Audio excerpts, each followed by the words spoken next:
సికింద్రాబాద్ బేగంపేట్ ప్రకాష్ నగర్లో Hydraa commissioner Ranganath GHMC జలమండలి అధికారులతో కలిసి పర్యటించారు. ప్రకాష్ నగర్ నాలా పరివాహక ప్రాంతాలను ఆయన సందర్శించారు. అపార్ట్మెంట్ వాసులతో మాట్లాడి సమస్యలను అడిగి తెలుసుకున్నారు.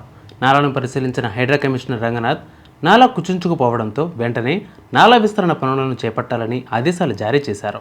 ఈ సందర్భంగా నాలా విస్తరణకు సంబంధించి కొలతలను తీసుకున్న హైడ్రా అధికారులు నాలా విస్తరణ పెంచి ముప్పు ప్రాంతాల సమస్యను పరిష్కరిస్తామని హామీ ఇచ్చారు.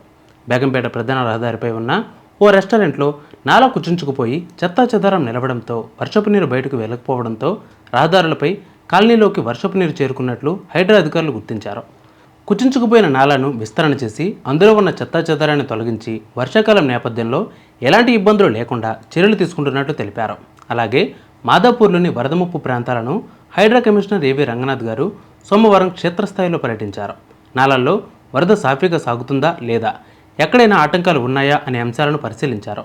వర్షం పడితే నీట మునుగుతున్న నెక్టార్ గార్డెన్స్ పరిసరాలలో వర్షపు నీరు నిలవకుండా తీసుకోవాల్సిన చర్యలపై జీహెచ్ఎంసీ ఇరిగేషన్ జలమండలి అధికారులతో చర్చించారు.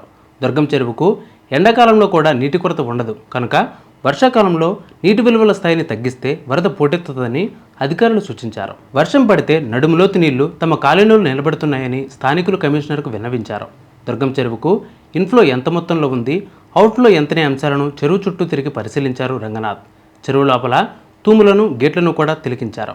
ఇందులో ఏ గేటు ఎత్తితే ఎంత నీరు వెళ్తుంది అనే అంశాలను అడిగి తెలుసుకున్నారు.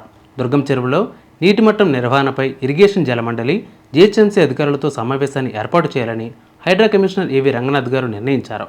వరద కాలువలను విస్తరించాల్సిన అవసరం ఉన్నా వర్షాకాలంలో అయినా కొంతమేర తగ్గిస్తే మాదాపూర్ ప్రాంతంలో వరద ముప్పు తగ్గించడానికి వీలవుతుందా అనే విషయమై ఇందులో చర్చించనున్నారు.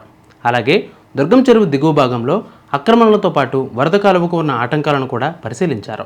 అలాగే దుర్గం చెరువులో ఇన్ఆర్బిట్ మాల్ వైపు మట్టి పోయడంపై విచారించారు.